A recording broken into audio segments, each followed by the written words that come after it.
Bismillahirrahmanirrahim. Assalamualaikum warahmatullahi wabarakatuh.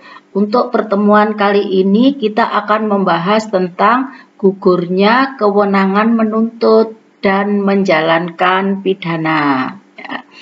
Kita bahas dulu tentang gugurnya kewenangan menuntut. Pada prinsipnya, kewenangan melakukan penuntutan itu hadir seketika ada dugaan terjadinya tindak pidana.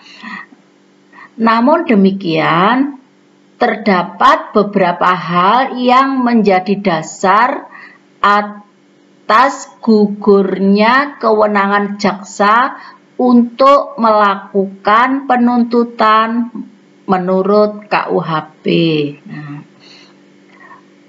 Jadi walaupun dia melakukan tindak pidana, akan tetapi pihak kepolisian kemudian kejaksaan itu tidak bisa melakukan penuntutan karena beberapa hal. Yang pertama, tidak ada pengaduan dalam hal delik aduan. Pada materi yang kemarin, Ibu sudah menjelaskan tentang delik aduan. Sebagai refresh, delik aduan ini seandainya tidak ada yang mengadukan, maka kepolisian tidak bisa melakukan penyidikan. Misalkan kemarin saya beri contoh KDRT. KDRT itu adalah delik aduan. Walaupun salah satu anggota keluarga melakukan tindak pidana dan kemudian pihak kepolisian ini mengetahui, tetapi apabila tidak ada aduan dari korban atau keluarganya, maka polisi tidak bisa melakukan penyidikan. Kemudian yang kedua adalah nebis in idem. Tidak seorang pun atas perbuatannya dapat diganggu atau dibahayakan untuk kedua kalinya. Misalkan seseorang ini sudah melakukan tindak pidana, kemudian atas tindak pidana yang dilakukan itu sudah dijatuhi hukuman oleh hakim. Kalau sudah pernah dijatuhi putusan pidana oleh hakim, maka tidak boleh dituntut untuk kedua kalinya pada perkara yang sama. Jadi penuntutan ini harus dilakukan hanya satu kali saja terhadap perbuatan yang sama. Dasar pemikiran dari nebis in idem adalah menjaga martabat pengadilan untuk tidak memerosotkan kewibawaan negara. Misalkan begini, di pengadilan itu ada majelis hakim. Jadi ada beberapa majelis hakim.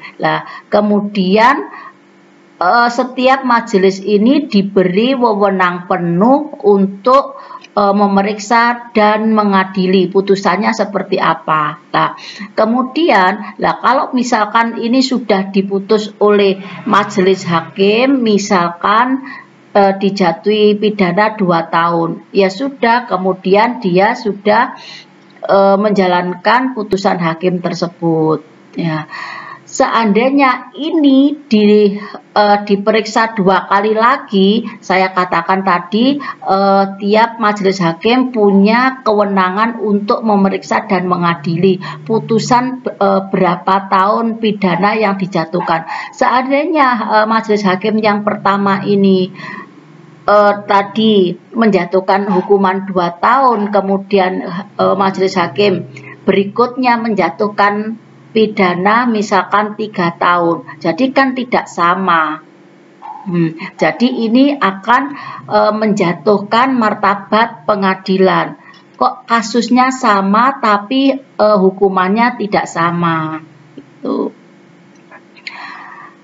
Dasar pemikiran yang kedua, untuk rasa kepastian bahwa bagi terdakwa yang telah mendapat keputusan. Jadi manfaat yang kedua ini bagi terdakwa karena dia dalam tindak pidana yang dilakukan itu dia sudah pernah dihukum, maka mendapat kepastian bahwa dia tidak akan lagi diperiksa dan diadili bahkan dihukum pada perkara yang sama. Jadi untuk terdakwa itu sudah tenang, sudah ada kepastian. Dengan demikian, penuntutan terhadap seseorang dapat hapus berdasarkan nebis in idem apabila dipenuhi syarat yang pertama, ada putusan yang berkekuatan hukum tetap. Ya, berarti dia sudah diadili. Kemudian orang terhadap siapa putusan itu adalah sama, orangnya sama, yang melakukan perbuatan sama, kemudian perbuatan yang dituntut kedua kalinya adalah sama dengan yang diputus terlebih dahulu. Jadi artinya dia sudah pernah diadili, kemudian sudah menjalankan pidana, kemudian pelakunya sama, kemudian perbuatan hukumnya sama. Jadi ini tidak boleh diadili untuk yang kedua kalinya. Tetapi perlu diperhatikan bahwa putusan hakim seperti ini hanya dikemukakan di atas adalah putusan perkara pidana saja. Jadi ini syaratnya untuk perkara pidana. Tetapi apabila perkara pidana dan perkara perdata itu boleh dituntut bersama-sama. Misalnya seperti ini ya. Misalkan seorang pengendara menabrak penjual soto dan dia dituntut secara perdata untuk mengganti rugi ya. Maka putusan hakim mengenai hal ini tidak menghalangi untuk dilakukannya penuntutan dalam perkara pidana. Jadi hal ini bukan nebis in idem. Kenapa bukan nebis in idem? Karena ini selain dia melakukan tindak pidana, yaitu menabrak tadi ya, kemudian selain dia bertanggung jawab pidana, dia juga mempunyai tanggung jawab perdata, yaitu memberi ganti rugi. Ya, seseorang yang melakukan perbuatan sehingga merugikan pihak lain, maka dia wajib memberikan ganti rugi.